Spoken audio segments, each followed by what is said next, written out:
우리나라도 그렇지만 일본에서도 굉장히 노령 사회가 이렇게 급속도로 진행되고 있습니다.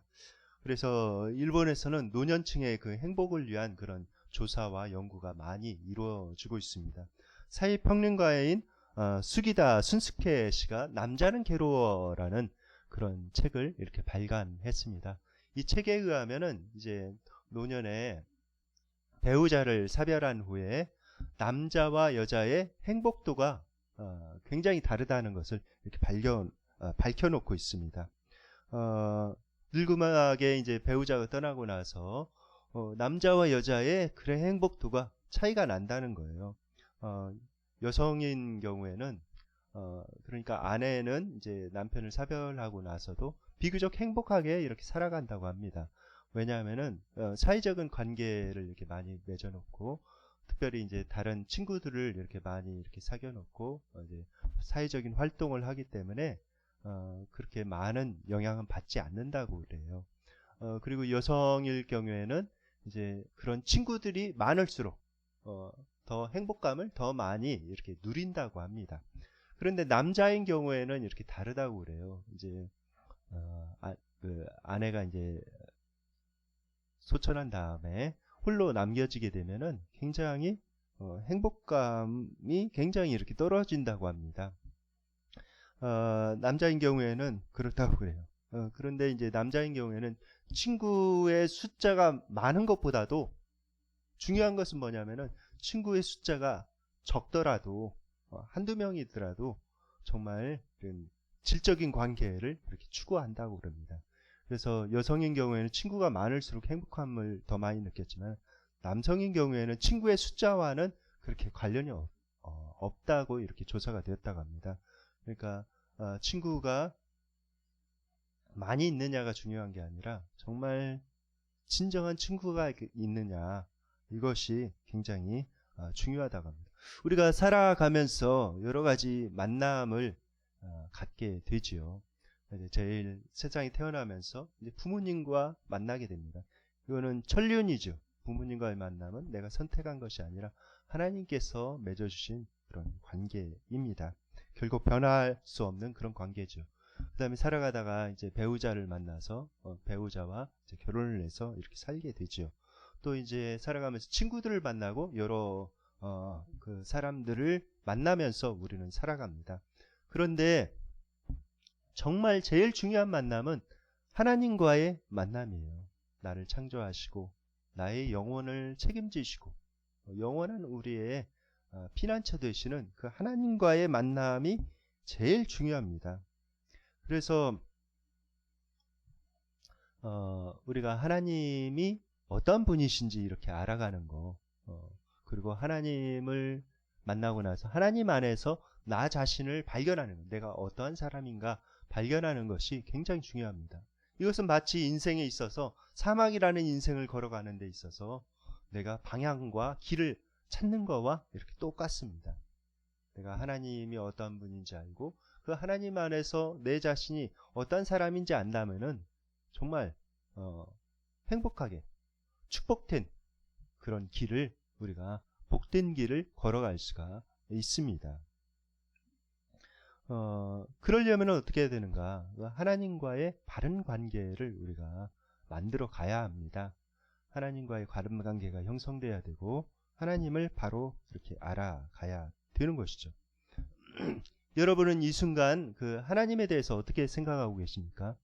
정말 하나님께서 나와 함께 계신다고 이렇게 여러분들 느끼십니까? 아니면은 나의 절실한 기도 제목이 있는데 그 기도 제목을 가지고 계속 기도하는데도 하나님께서는 나에게 응답하지 않으시고 나와는 별 상관이 없는 분이다 라고 이렇게 생각을 하고 계십니까?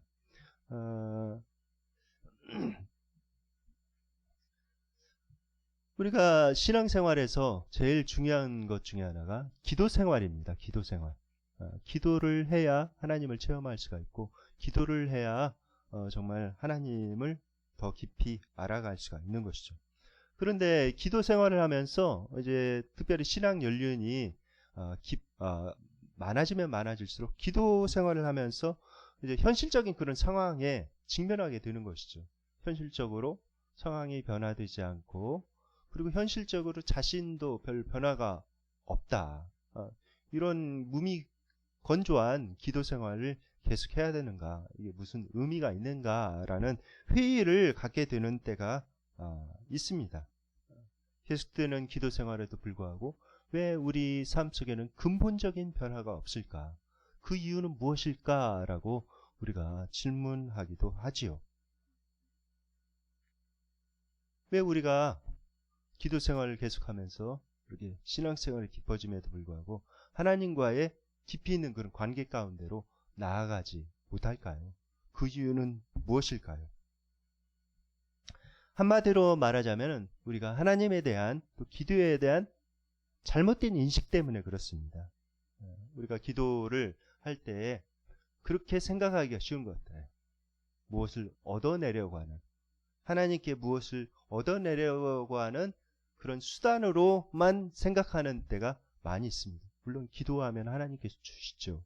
분명히 그 통로임에는 확실합니다. 그러나 그 통로로만 우리가 생각을 한다면은 우리가 굉장히 기도 생활을 함에 있어서 더 깊이 있는 그런 기도 세계로 이렇게 나아갈 수가 없습니다. 하나님께서 진정 원하시는 것은 무엇인가? 호세아서 6장 6절 말씀을 다 함께 읽겠습니다. 시작.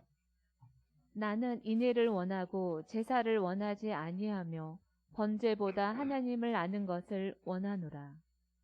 네. 하나님께서 원하시는 건 뭔가? 우리의 기도에 대한 패러다임을 먼저 바꾸는 것이 필요합니다. 하나님이 원하시는 것은 뭐라고요?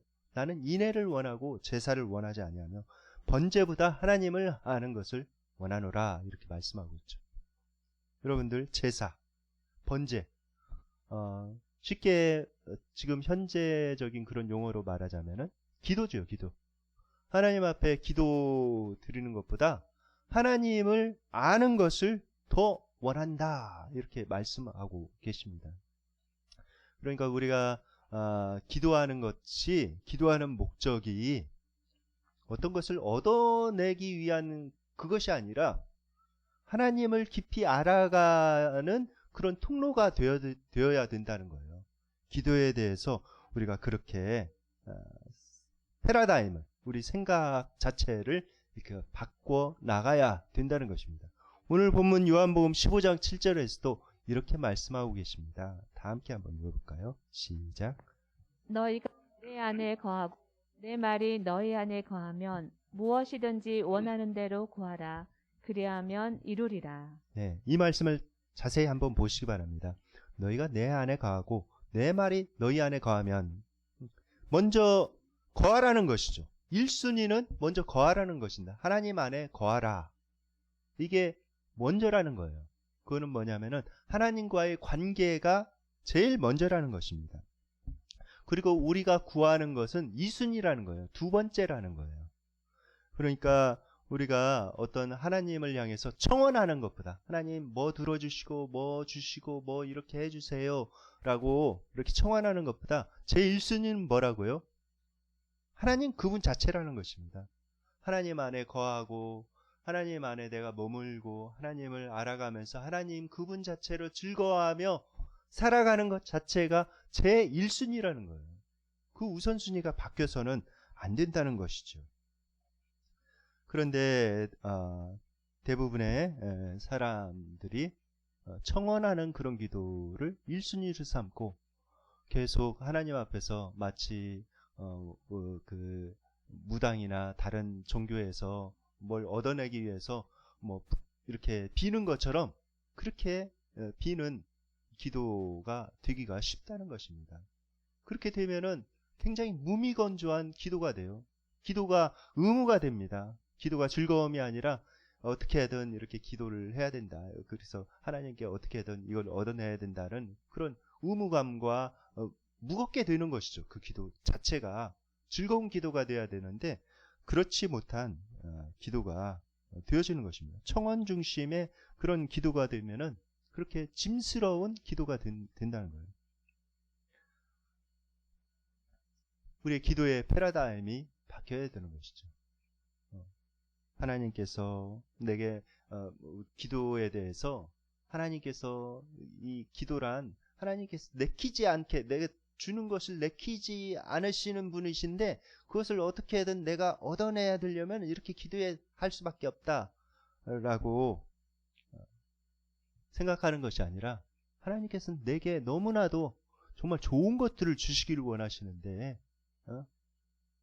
그 좋으신 하나님 앞에 내가 머무르는 것 자체가 기도다라고 이렇게 생각을 해야 된다는 것입니다. 여러분들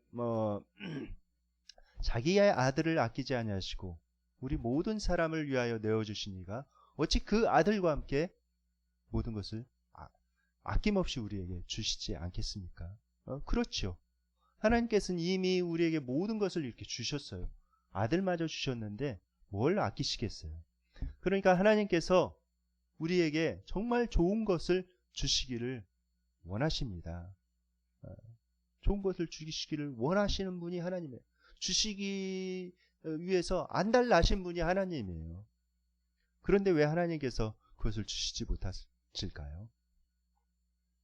이유는 하나님께 있는 것이 아니라 내게 있는 것입니다. 내게.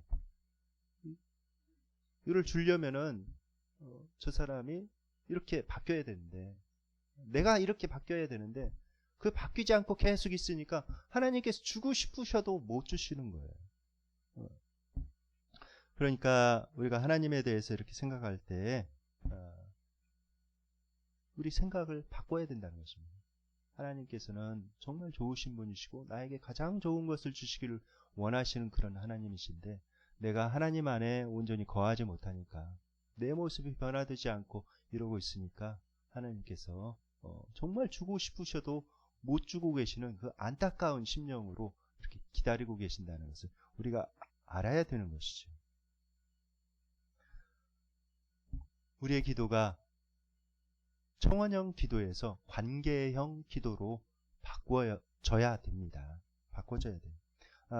레리 크랩이라는 분이 있습니다. 이분이 성경적인 그런 상담에 대해서 이렇게 많은 책을 쓰셨고 성경교사로서 굉장히 유명한 분이시죠. 이분이 이제 비교적 최근에 책을 이렇게 냈는데 파파기도라는 책을 이렇게 냈어요. 파파기도. 근데 이 파파기도 책을 보면 부제가 이렇게 돼 있는데 당신이 결코 해보지 못한 기도라는 그런 부제가 이렇게 붙여져 있습니다. 이분이 이 책을 쓰게 된 이유에는 그것이 있어요. 이분이 이제 예수님 믿고 기도 생활을 하는데 뭔가 이렇게 겉도는 듯한 그런 느낌을 이렇게 받았대요. 오랫동안 기도 생활을 하고 그럼에도 불구하고 왜 하나님 앞에 더 깊이 나아가지 못하고 하나님을 더 깊이 체험하지 못하고 그냥 계속 이렇게 다람쥐 쳇바퀴 도는 것처럼 겉도는 것일까 라는 생각을 하면서 이제 성경을 자세히 이렇게 살펴보고 그러면서 이분이 깨닫게 된 것을 바로 책으로 쓴 것입니다. 이 책에는 하나님과의 더 친밀한 그런 교제에 초점을 맞춰야 된다라는 그런 이야기가 이렇게 나와 있어요.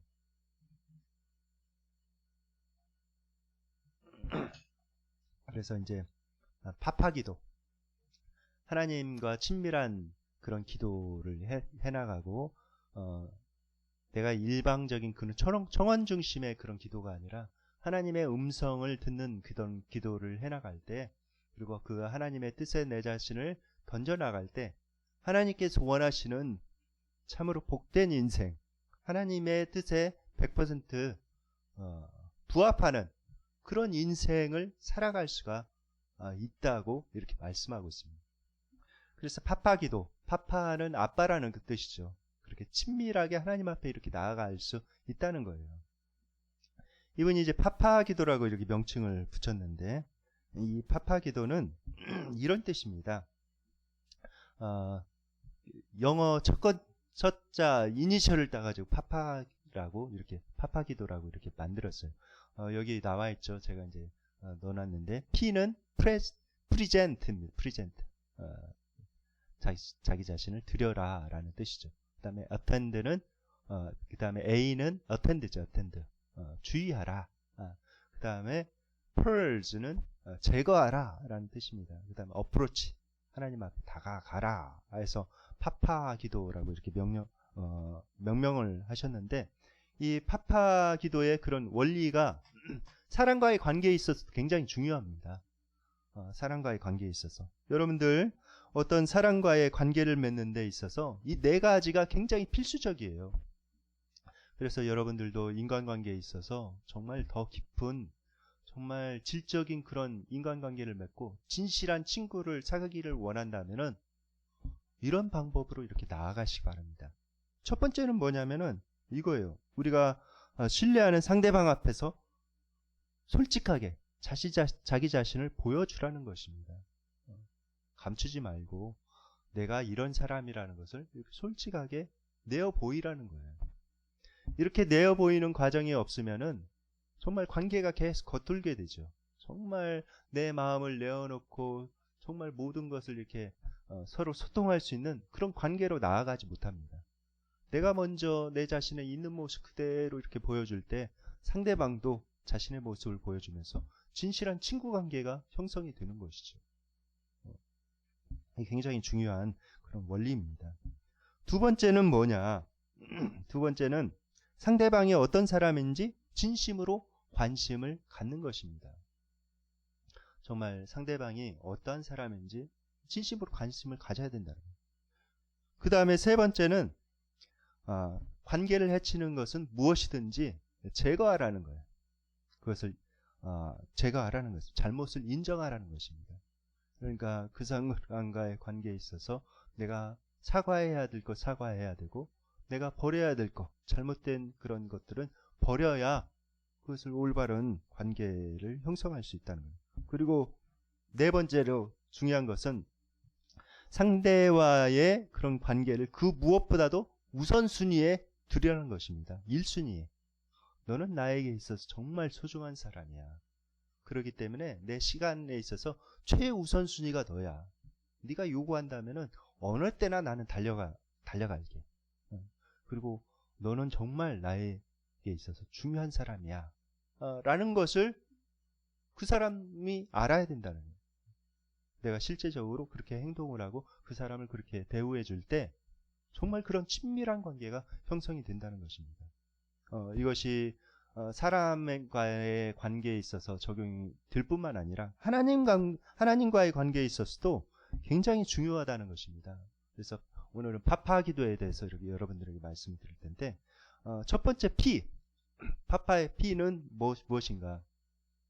다 함께 한번 읽어볼까요? 네, 시작. 자신을 꾸밈없이 하나님 앞에 내어놓으라. 있는 모습 그대로 하나님 앞에 우리 자신을 내어놓아야 합니다. 있는 모습 그대로. 이게 참 중요해요. 여러분들, 우리가 자칫 잘못하면 바리새인처럼 그렇게 나아가기가 쉽습니다. 바리새인은 어땠어요? 굉장히 경건 생활을 굉장히 많이 했죠.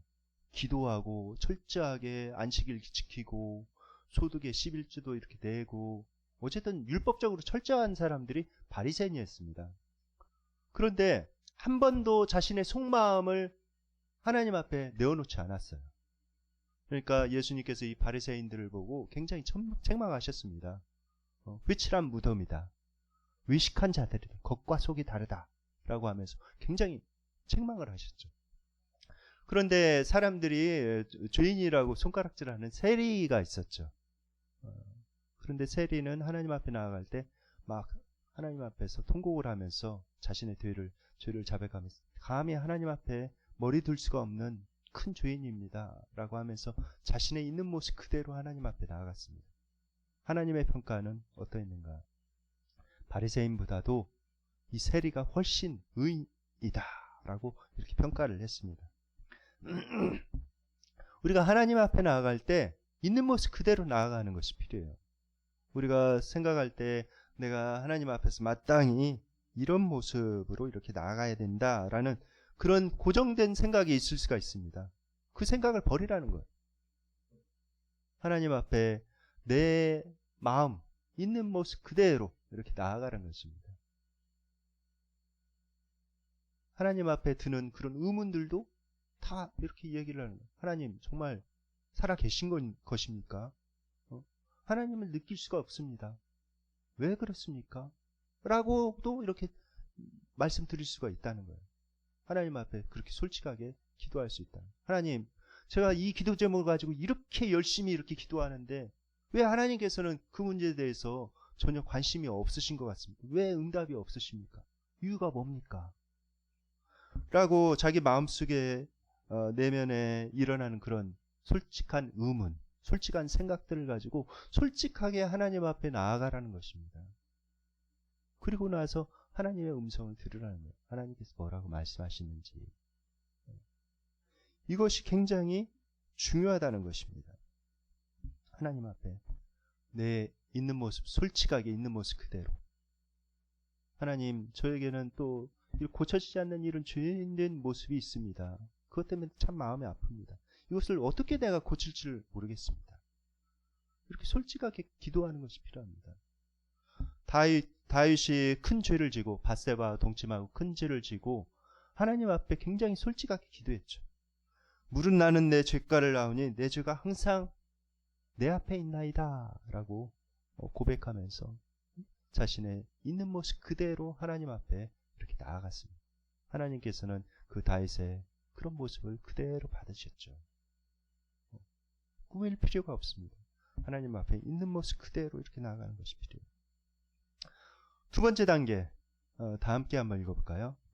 파파의 PA죠. 그 다음 A 단계. 다 함께 읽겠습니다. 시작. 당신이 하나님을 어떻게 생각하고 있는지 파악하십시오. 네. 내가 하나님에 대해서 어떻게 생각하고 있는지 파악하라는 거예요. 그러니까 내가 하나님에 대한 그런 신관, 많은 경우에 이렇게 잘못된 신관을 가지고 있는 경우가 많이 있습니다. 하나님에 대해서 고정된 그런 잘못된 고정관념이 있는 경우가 많이 있다는 거예요. 신앙생활을 하는 사람에게도 그런 고정관념이 많이 있다는 거죠. 하나님에 대해서 잘못 알고 있는 경우, 내가 생각하고 있는 그 틀 안에 있는 하나님이 내가 믿고 있는 그 하나님으로 생각하는 잘못된 신관이 있을 수가 있다는 것입니다. 어느 기독교 학교에 이제 기숙사가 있었습니다. 이 기숙사에서는 매일 아침 이제 새벽 예배를 드리는데 젊은 학생들이 일찍 일어나는 건 참 쉽지가 않죠. 그런데 그 새벽 예배에 빠지지 않고 나오는 그 여학생이 있었어요. 일천일 동안 하나님 앞에 이렇게 헌신하여 드린다고 일찍 일어나서 제일 앞자리에 앉고 헌금도 이렇게 준비해가지고 매일매일 헌금을 드리면서 이렇게 새벽 기도회를 드리는 그런 여학생이 있었습니다. 그 사람들이 감탄했죠. 어떻게 저럴 수가 있는가. 참 모범적인 여학생이다 라고 이렇게 생각을 했습니다. 그런데 이제 학교에서 담배를 피다가 걸린 학생이 딱 적발이 된 거예요. 그런데 놀랍게도 그 여학생이 바로 이 학생이었습니다. 그래서 학교가 깜짝 놀랐죠. 물론 담배 피는 거 하나로 사람 전체를 판단할 수는 없죠. 그렇지만 일천일 동안 이렇게 정말 새벽 예배에 빠지지 않고 이렇게 성실하게 나오는 그 여학생이 담배를 피다가 적발됐다는 것이 충격이 아닐 수가 없었어요. 그래서 이제 상담 선생님이 이제 이 여학생을 데려다가 이제 상담을 이렇게 하는데 상담 선생님이 참 지혜로운 분 같아요. 그 담배 문제에 대해서는 일절 얘기하지 않았다고 합니다. 그런데 한 가지 이 상담 선생님이 상담을 하면서 그 1000번째에 내가 새벽 기도에 빠지지 않고 이렇게 나와서 이렇게 드리는 그 새벽 기도에 대해서 이렇게 물어봤대요. 그것을 하게 된 동기가 무엇이니? 라고 이렇게 물었답니다. 그런데 그 동기 가운데는 잘못된 하나님에 대한 그런 신관이 있었던 거예요.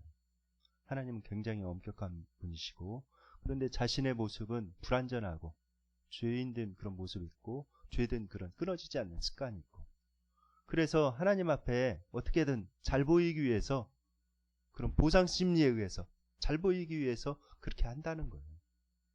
그런 생각을 가진 그런 이유 가운데 하나가 이 여학생의 그런 원가족 그러니까 그 원가족 때문이라는 것을 알게 되었습니다. 여학생의 가족은 다 예수님 믿는 그런 신앙의 집안이었는데 굉장히 엄격한 그런 집안이었다고 합니다. 굉장히 엄격한 규율이 있고 그 규율을 반드시 지켜야만 하는 그런 집안이었다는 거예요. 그런 집안에서 이렇게 자라나다 보니까 하나님에 대해서도 이 부모님을 투영해서 이렇게 생각하면서 하나님은 그런 엄격한 분, 그리고 그 규율을 어겼을 때는 굉장히 책망하시고 굉장히 화난 모습으로 있는 분이 하나님이다 이렇게 생각이 되어서 그렇게 자신이 이렇게 하게 되었다는 것을 상담사가 발견하고 이렇게 상담을 해준 것입니다. 우리가 하나님을 향한 올바른 그런 이미지를 가지고 있어야 됩니다. 하나님을 향한 올바른 이미지를 가지고 있어야 돼요. 그렇지 않고 잘못된 이런 고정관념을 가지고 있을 때 우리가 하나님을 더 깊이 알아나갈 수가 없어요. 여러분들이 기도할 때 알게 모르게 여러분 마음속에 떠오르는 그런 하나님은 어떠한 분이십니까? 하나님이 어떠한 분으로 이렇게 떠오르세요? 굉장히 인색한, 이렇게 많은 걸 가지고 있으면서도 잘 내어주지 않으려는 인색한 할아버지로 이렇게 보이십니까? 하나님 자동 판매기처럼 이렇게 보이세요? 아니면은 정말 친근한 친구로 여러분들은 하나님을 이렇게 느끼고 계십니까? 이것이 참으로 중요하다는 것입니다. 요한복음 15장 9절에서도 이렇게 말씀하십니다. 다 함께 한번 읽어볼까요? 예, 시작. 아버지께서 나를 사랑하신 것 같이 나도 너희를 사랑하였으니 나의 사랑 안에 거하라. 네, 하나님께서는 사랑의 하나님이십니다. 우리를 지극히 사랑하시는 하나님이세요. 우리가 죄인 되었을 때 자신의 생명까지 내어놓으신 외아들을 주신 그 하나님이 우리가 믿고 있는 하나님입니다.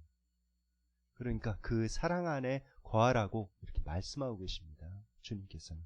그것이 필요한 거예요. 그리고 세 번째 단계가 있는데 파파의 다시 피지요.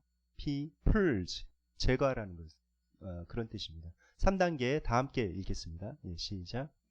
하나님과의 관계를 가로막는 것은 무엇이든지 쏟아 놓으십시오. 예. 내가 하나님과의 관계, 하나님을 더 깊이 체험하지 못하고 하나님을 만나지 못하는 그런 이유는 무엇인가? 그것을 이렇게 잘 묻고 그 이유가 되는 것들을 제거해야 됩니다. 그런데 하나님과의 풍성한 교제를 막는 것은 바로 죄 때문에 그래요. 죄 때문에. 우리 안에 해결되지 못한 그런 죄가 있기 때문에 그렇습니다. 그 죄를 제거하지 않으면 하나님을 깊이 있게 만날 수가 없는 거예요.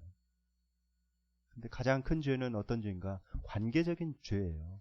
다른 사람과의 관계에 있어서 어그러져 있으면 하나님을 깊이 만날 수가 없습니다. 그러니까 그 관계적인 죄, 내가 어그러진 관계가 있다면 그 관계를 회복해야 된다는 거예요. 성경에서도 이야기를 하고 있죠. 우리가 하나님 앞에 예물을 드리다가 원망받을 만한 일이 생각나거든 먼저 그 형제와 가서 화해를 한 다음에 그리고 나서 와서 예배를 드려라. 이렇게 말씀하고 있습니다. 그러니까 내 삶 속에 어그러진 관계가 없는가? 이거를 잘 점검해 보셔야 돼요. 만약에 그런 어그러진 관계가 있다면 그것을 먼저 회복해야 됩니다. 하나님 앞에 회복해야 돼요. 그건 쉽지 않은 작업이죠. 그러나 우리가 진심으로 하나님을 사랑한다면 반드시 해결해야 될 그런 문제입니다. 내가 거룩하니 너희도 거룩할지니라 이렇게 말씀하고 있어요.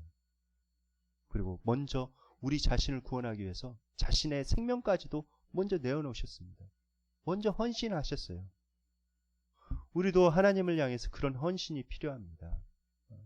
그런 헌신이 필요해요. 과감하게 결단을 하고 하나님의 거룩함 속으로 우리가 들어가는 것이 필요합니다. 그런 다른 사람과의 관계가 어그러져 있다면 그 관계를 바로잡는 것이 필요해요. 정말 하나님을 사랑한다면, 정말 하나님을 깊이 만나게 원한다면 그런 과정들이 이렇게 필요합니다. 그렇게 하라는 거예요. purge. 그런 것들을 제거해 나가라는 것입니다. 그럴 때 하나님을 더 깊이 이렇게 만날 수 있다는 것입니다. 그 다음에 마지막 4단계 파파기도의 A지요. 마지막 다 함께 읽겠습니다. 예, 시작. 하나님을 당신의 1순위로 여기고 나아가십시오. 네, 하나님을 당신의 1순위로 여기고 나아가라는 것입니다. 그러니까 하나님이 여러분들의 삶 가운데 제 1순위, 제일 중요한 분이고 제일 소중한 분입니다. 하나님의 어떤 수단이 아니라 하나님 자체가 나의 삶의 목적입니다 라고 고백할 수 있어야 되고 그렇게 행동해야 된다는 것입니다.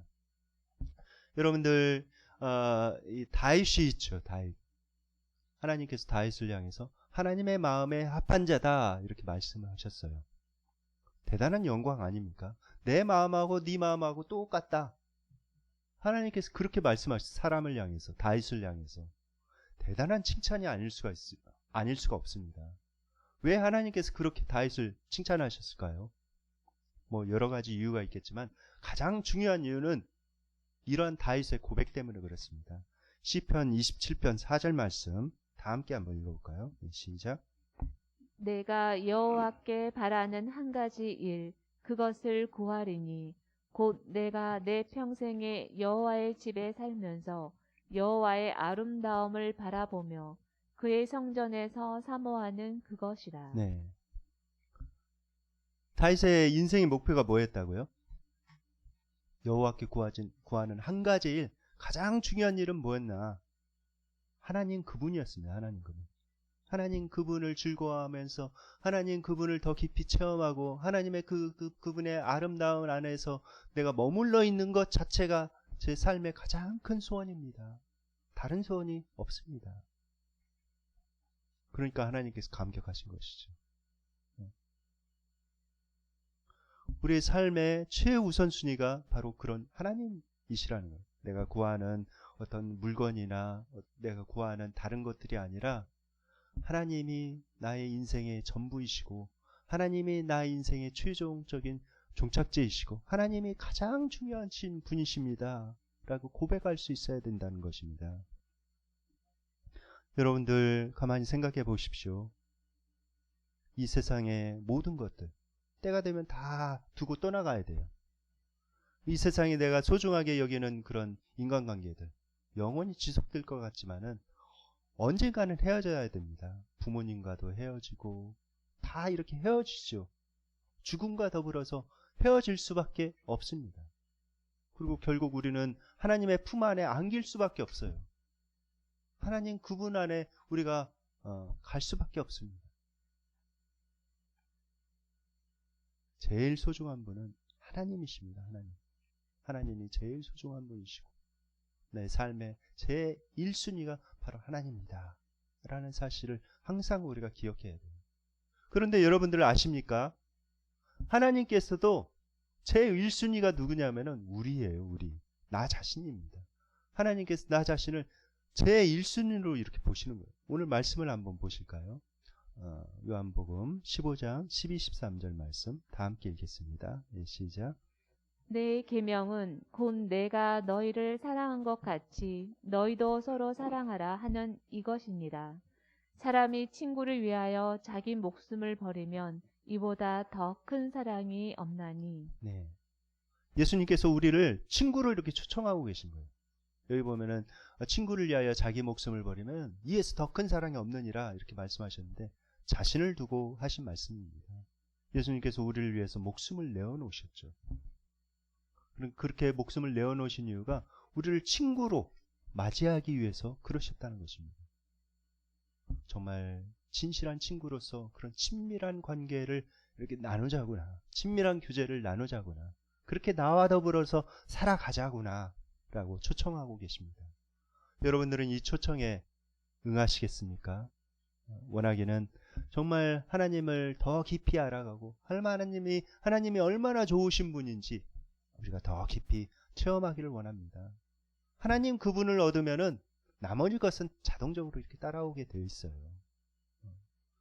정말 하나님을 여러분들의 삶 속에 최우선순위로 여기고 하나님을 더욱더 깊이 기도 생활을 통해서 알아가시는 저와 여러분들 되시기를 예수님의 이름으로 축원드립니다. 이제 말씀을 묵상하면서 기도하는 시간을 갖도록 하겠습니다.